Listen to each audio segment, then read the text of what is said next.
What is going on, movie fans, and welcome back to my channel. Today we are here to discuss a new epic historical drama directed by Ridley Scott, starring Joaquin Phoenix and Vanessa Kirby. We're talking about Napoleon. This is a film that I was very excited to check out, and we're going to be talking about it in today's review. Is it good? Is it worth seeing in theaters, or should you wait to check it out on Apple TV Plus? We'll be discussing that and much more in today's spoiler-free review. But first, I want to talk to you in the comments. Let me know if this is a film you all were excited to check out, but more importantly, once you've seen it, let's talk about the good, the bad, and the ugly. Your thoughts on the direction, the story, the performances, the battle sequences, the character development. And if you're a fan of Ridley Scott, why don't you list some of your favorite films that you've seen of his in the comments below. So let's just jump right into my thoughts here, starting off with the positives.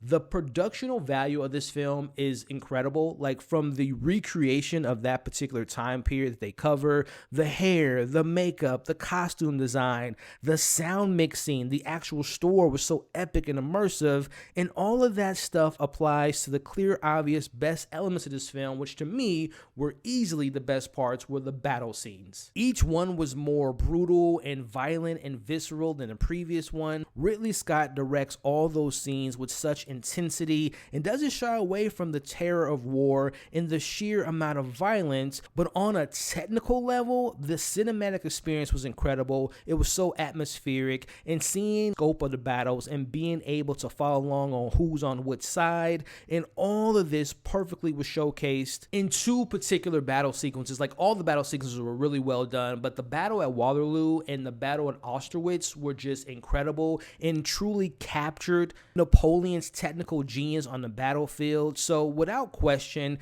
if you're not into historical narratives or whatnot, the battle sequences are some of the best you'll see all year. And at the age of 85, Ridley Scott definitely knows how to direct action and war, and this film, when it comes to those scenes, truly are the definition of epic. Now, switching gears and talk about the performances in this film, which I thought were overall okay, starting out with the lead, Joaquin Phoenix, which to me, without question, he's one of the best actors of his generation. Now, he's tasked with portraying this historical figure who many saw as a hero, but also people saw him as a tyrant. There were moments where you completely buy into what he's doing on screen and get to see the brilliance of Joaquin Phoenix, and he's also able to switch between being like extremely serious, but also surprisingly, there's these moments of like jokey comedic moments, which I'll talk about later. Some of them work better than others, but generally speaking, I thought Joaquin was okay in the movie. Like, this is the reunion of him and Ridley Scott, first time working since Gladiator in over 20 years, and I thought, again, it was just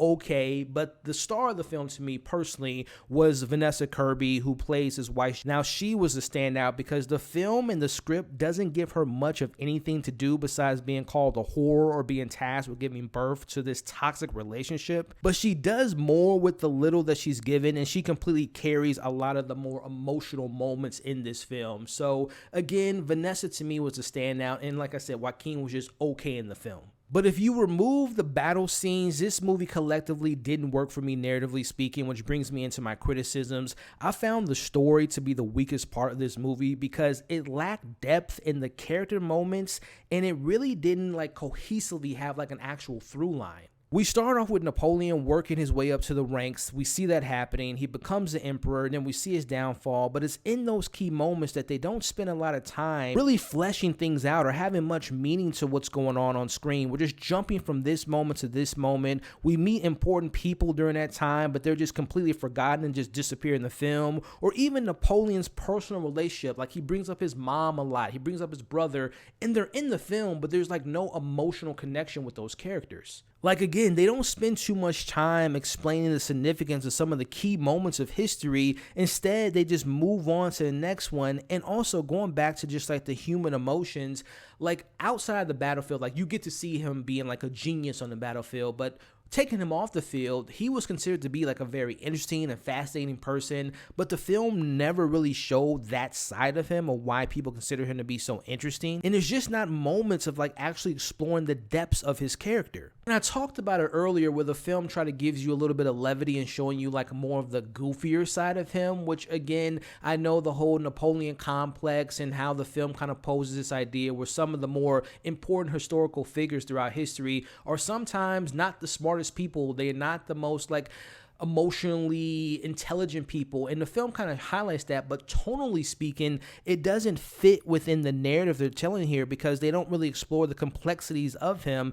and like I said, tonally it's not consistent, and it doesn't have a connection to the overarching narrative. Which brings me to one of my biggest issues with this film. I talked about how the battles are so incredible, but there's really not a lot of build up to those actual moments. Like, besides him wanting to be powerful and have control, we never get that moment to say, wow, this character started from here and earned this moment. Like, we don't really build up into him being like successful in his victories or to his downfalls. There's never really a moment to reflect on those moments, but also there's no weight to him being responsible for millions of people's lives being lost. Like, there's never a moment from like an outside perspective. There's one scene in the film where like the people of, you know, France and certain government people weren't the biggest fans of Napoleon, which makes sense, but there's just that scene. There's never a lot of weight showing you how people felt about him, as they say, as a tyrant at points, as he was an emperor at one point of France. The film didn't pack any emotional punch to me. He's so focused on having a son in this film. Like, when he is the emperor, you have to have an heir, you have to continue your legacy. They spend so much time in that, in the relationship, the toxic relationship he has with his wife,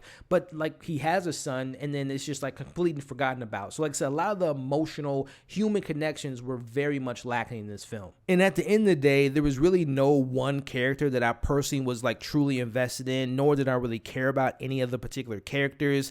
It just kind of felt disappointing because it was a lack of a story and just lack of like a cohesive narrative. So those are my main pros, those are my main cons. Before I give you all my overall score and let you know if it's worth checking out, if you stuck around to this point of the video, I want to take the time to thank you. Consider hitting the like button, sharing your thoughts in the comments, as well as sharing this video, but also consider subscribing to the channel. Overall, Napoleon battle sequences, set designs, and overall production quality was flawless, but unfortunately, everything else was either fine or extremely underwhelming. Joaquin Phoenix was solid at times, but his portrayal was tonally flawed. Kirby was the highlight, but wasn't given a lot except for being in this toxic relationship. There's a lot of jumping around from one event to the next event without much depth and important moments, as well as characters just showing up and just leaving without much explanation, which was very jarring and extremely frustrating. Again, great battle scenes and overall top tier production, but it was a lackluster story, and that runtime was very much felt in this film.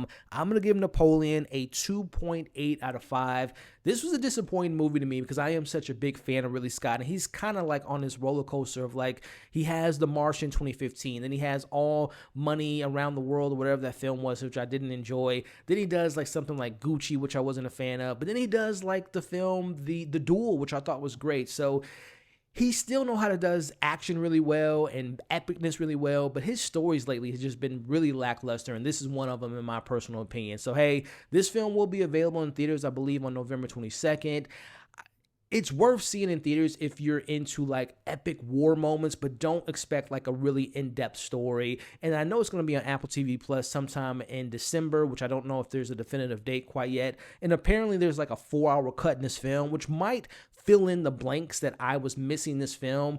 But I don't know if I'm going to sit down and watch this 4-hour cut of a movie, which I thought was just, you know, mediocre at points. So that's my thoughts on the film. Let me know yours in the comments below. Of course, once you've seen it, what did you like? What didn't you like? Let's have those conversations in the comments below. Thank you all for watching today's spoiler-free review of Napoleon. Before we wrap it up, consider hitting the like button, following me on all my other social media accounts, sharing your thoughts in the comments, and consider subscribing to the channel. You all are awesome. Hope you're staying safe, and I'll catch you all in the next